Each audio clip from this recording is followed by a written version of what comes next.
Hey nerds, I'm reviewing and breaking down Star Trek Lower Decks Season 3, Episode 2, The Least Dangerous Game, starting now. Welcome to the Nerd Social, I'm Nathan. So, I am going to do a solo review this week.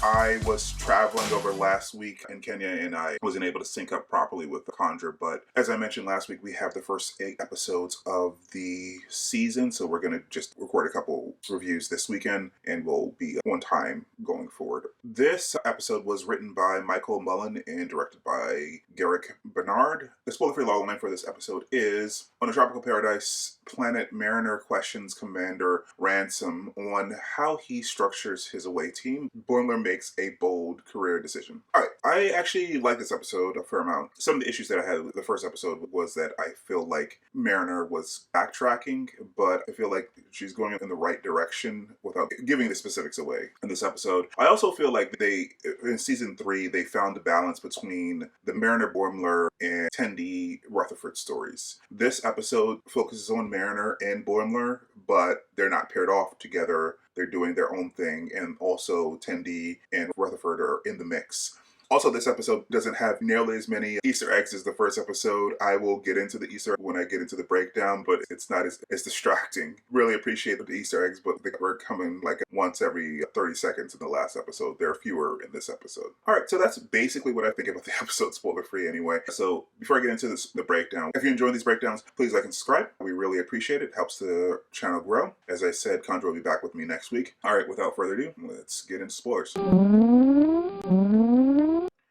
Alright, so this episode has a fairly straightforward structure. The action is basically in 3 places. Either on the Cerritos with Boimler trying to become bold Boimler, or on the orbital platform or the orbital lift, or as Mariner says, space elevator with Ransom and Mariner. There's a little bit of action, of course, on the planet with Billups and Rutherford, but for the most part, it goes back and forth between the A and the B plot. We start this episode, speaking of Easter eggs, we start this episode, Martok, played by J.G. Hertzler, who, of course, played him in DS9. So it was a cool addition, even though this is supposed to be a Ferengi knockoff of his voice. There's all kinds of references here, Klingon references here, besides Chancellor Martok. The game that they're playing is called Battleth in Binox. I actually had to look this up, and it is apparently the Klingon word for coward. I'm sorry, I do not speak Klingon. I'm a Trekkie, but I've never gone that far. More to power to you if you know Klingon fluently. So we also have the general Klingon swear Patak, and also Tendi mentions a Mechlif. Apparently there's a Gowron expansion pack to this game, which of course was the previous Chancellor before Martok that Worf killed. In this beginning scene, we also get information about Vendome, who was a Bolian ensign that showed up in the first and I think the second season as well. Apparently he's been promoted to captain, which irritates Boimler, of course, because he thinks that he's doing everything right to become captain. We get a couple more references here. In his quest to be more like Vendome, Tendi suggests that he throw plans away and let things come to him. So he plays spling ball with Shaxs. Spling ball, if you remember from DS9, is just a Bajoran game that they played in the holodeck. Shaxs learns that he has a great singing voice, and then from there,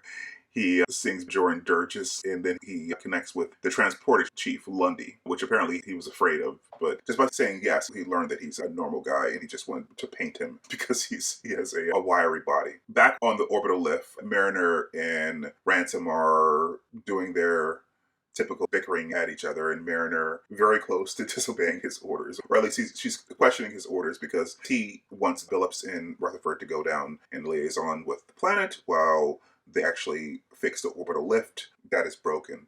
That doesn't make sense to Mariner because the engineers should probably fix the lift, but Ransom insists that she doesn't question orders. So back on the Cerritos, the new bold Boimler gets Boimler into trouble, of course, and he ends up getting hunted by a guy named Branch, who happens to be one of the people who are stranded by the broken orbiter lift, because he is saying yes to everything, which we see him running through the corridors for his life later on in the episode, which even lands him back into cessation to operations, where he has to jump into the pool to the annoyance of the lieutenants there. Yeah, so by near the end of the episode, Boimler tries to confront Cranch, spurred on by inspired by the Martok game, and is immediately speared. But Cranch, of course, is not going to try to kill him. They're apparently his people, who are the Chromoidians. I'm probably pronouncing that wrong, are apparently a catch and release and they value life. So back on Overlift and also back on the planet of Dulane, things aren't going as well as first appeared with Billups and Rutherford. They were first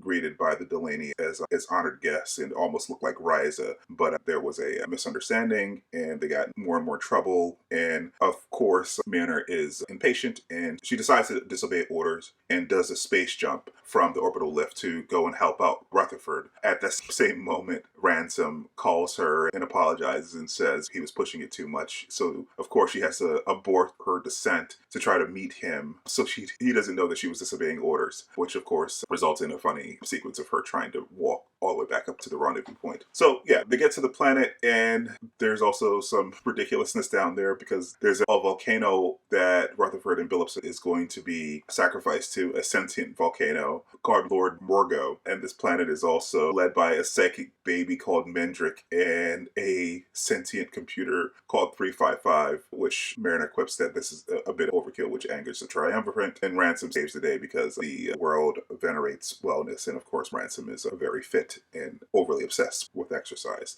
Back on the Cerritos, it seems like Ransom and Mariner are starting to get on the same page. He apologizes for assuming that she was going to disobey him. Of course, he doesn't know that she did disobey him.